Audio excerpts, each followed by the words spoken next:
As humans began to unravel the secrets of nature, they dared to think and live like gods, defying their will. Of course, this bravery came with a price, pain and suffering. Because humans, as rational beings, realized they held a different position than all other creatures in nature. They understood better each day that this special position would lead to different gains or losses in their development. From this point on, in this episode, we will delve into the mysterious depths of human meaning in the mythological world through the pen of the Roman author Ovid, with his work titled Metamorphoses, meaning transformations. We will explore the different dimensions of the relationship between nature and humans. Everything changes, nothing perishes. The deadly rivalry between humans and gods, both armed with knowledge, reveals a significant characteristic of Greek mythology: transformation. Mythological death is a harbinger of continuous development. This idea aligns with the notion that in technology, nothing truly disappears. Instead, it constantly transforms into something else, existing in an endless cycle of progress. How so? For instance, Arachne, who challenged the goddess, pays the price by being transformed into a spider, while Talos, who angered his master Hephaestus with his inventions, is punished by being turned into a partridge. These stories guide us in understanding the Greeks' perspective on nature. We need to analyze the concepts of nature, death, and punishment in Greek myths, as well as the meaning of transformation in mythology.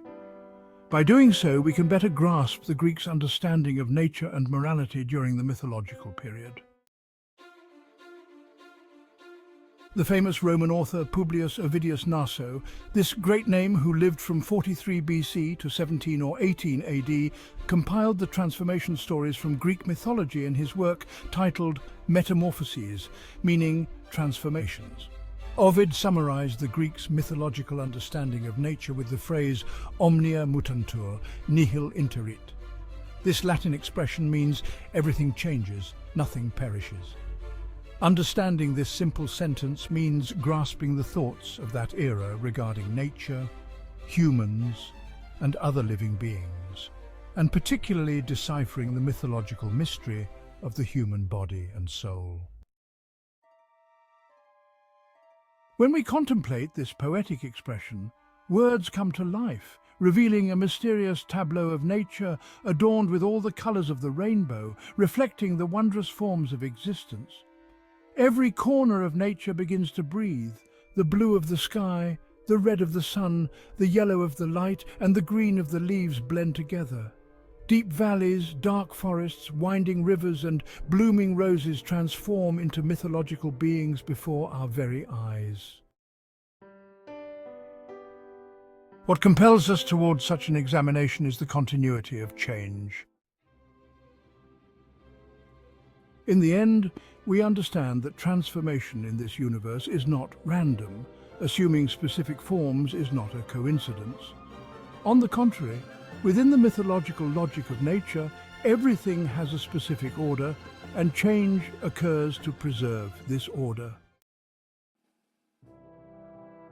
As in Hesiod in Ovid too, nature emerges from chaos, that infinite void, that dizzying vortex, and takes form as cosmos. First Gaia, Earth, the feet of nature, is formed. Then come the towering mountains, the head of nature.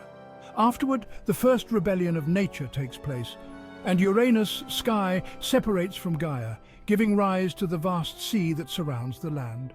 As nature expands in all directions, trees, rivers, gods, humans, and other living beings take their places on this stage. Thus, the transition from an inert, formless, and chaotic mass to a breathing, dynamic order with its contrasts, namely the cosmos, is complete. After the transition to cosmos, it is deemed appropriate to create a being capable of ruling over all living things, and humans emerge to make the world a better place. However, the real events begin after this. The separation of humans from other creatures, both spiritually and physically, becomes the harbinger of metamorphosis, that is, transformation. Human mind in animal body.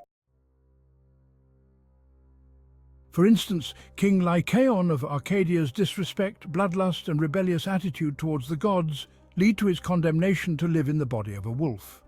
During the transformation, Lycaon's clothes turn into fur, his arms into legs, and he takes on the appearance of a wolf.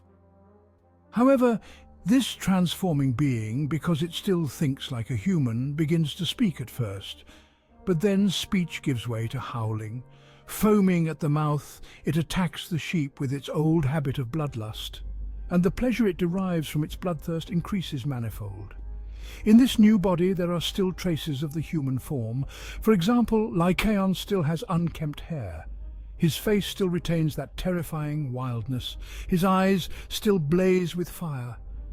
But now he is neither entirely wolf nor human. In other words, he is neither someone else nor himself anymore. The only thing that ensures continuity between these two bodies is Lycaon's soul, which takes pleasure in shedding blood. Only this trait remains unchanged, and Lycaon even possesses the body of an animal in which he can more easily satisfy this desire. A similar event occurs on the island of the sorceress Circe, where Odysseus's men undergo a transformation.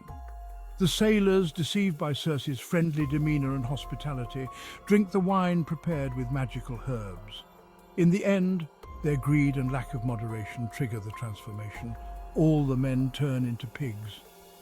Macareus, who experiences this event and later returns to human form, provides a striking example of the transformation we are discussing. We took the wine cups offered by the goddess and drank them in one gulp with our parched lips. At that moment, I'm ashamed to tell, but the fearsome goddess touched the tops of our heads with her wand, and suddenly hair began to sprout, stiffening like bristles. I could no longer speak. Instead of words, only muffled grunts escaped my lips. My body and face completely bowed down to the ground. I felt my nose lengthen and harden just like a pig's snout. My neck thickened and swelled. My hands, which had just held the wine cups, were now leaving marks on the ground. Shortly after, I was locked in a pigsty, along with the others who had transformed. The power of this magic is immense. There I only saw Eurylochos in his true human form. He had refused to drink from the wine cup. The pain, shame and regret that Macareus feels as he transforms into a foreign body, the helplessness experienced in the transition from a human body to an animal body, are vividly conveyed in Ovid's verses. Conversely, the peace and joy experienced in the transition from a pig's body back to a human body are strikingly presented in Macareus's transformation. When Odysseus fulfills Circe's wish and agrees to be her husband, the sorceress's anger subsides, and as a wedding gift, she transforms Odysseus's companions back into their human forms. Macareus describes this reverse transformation as follows. This time she sprinkled us with water made from healing herbs, twirled her wand, touched our heads and uttered magical words that were the opposite of what she had said before. As she spoke, we began to rise from the ground. Our bristles fell away, our hooves turned back into feet, our shoulders settled into place, and our arms returned to their former state. We wept and embraced Odysseus, throwing ourselves at our leader's neck. The words that had just moments ago failed to leave our lips now expressed our respect for him.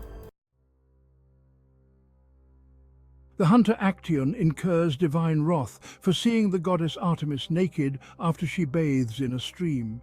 He loses his ability to speak and slowly transforms into a stag. Antlers sprout from his head, his ears morph into those of a stag, and his hands turn into hooves. His entire skin becomes dappled. The fearful heart of a stag takes hold of him. Suddenly, marveling at his own speed, he starts running swiftly, not understanding what is happening. Upon seeing his reflection in a clear puddle of water, he realizes what has befallen him. He wants to cry out, "Oh, wretched me!" But not a single word escapes his lips, only a groan. His groan turns into sobs, and suddenly tears start streaming down his cheeks. But those cheeks are no longer his. The only thing that remains unchanged is his mind. What should he do now? Should he go back to his old home like a human? Or should he accept that he is now a stag and return to the forest? He is torn between shame and fear, but this doesn't last long. From a distance he sees his own dogs running towards him at full speed. He is at a loss for what to do and becomes the hunted in the very place where he once hunted with his loyal dogs. With great longing he wants to shout, "It's me, Actaeon! Don't you recognize your master?" But his words cannot fulfill this longing, because in front of his dogs there is no longer a body named Actaeon. As the dogs leap upon his back, each tearing away a piece, a groan arises from the stag's body, resembling neither a human nor a stag's cry, yet shaking the mountain tops. Like a human pleading to the gods, he kneels and silently turns his face towards his dogs. He wants to extend his arms as if seeking help. Meanwhile, his friends, unaware of what has transpired, search for Actaeon, calling out, "Actaeon!" as if he were far away. As soon as he hears his name, Actaeon turns his head in the direction of the voice. His friends, glad that Actaeon is not there, remark that they would have missed such a hunt. They are relieved that he is not there, but alas, he is. If only he had never seen, never felt the ferocious teeth of his dogs. After the soul becomes trapped in the body of an animal, it loses the freedom of expression it had in the human body, and this loss manifests itself in the scream it lets out from within the foreign body. If only he had never seen, never felt the ferocious teeth of his dogs.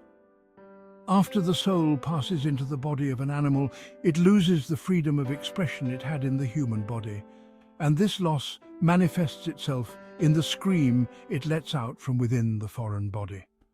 But this scream is a mental scream. It doesn't manifest externally. It wants to move its arms and legs freely as it did in the human body, but it can't. There is a stifling confinement, a limitation.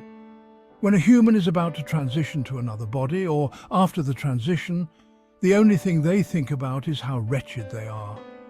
That perfect form that used to blow one's mind has been replaced by a cramped cage.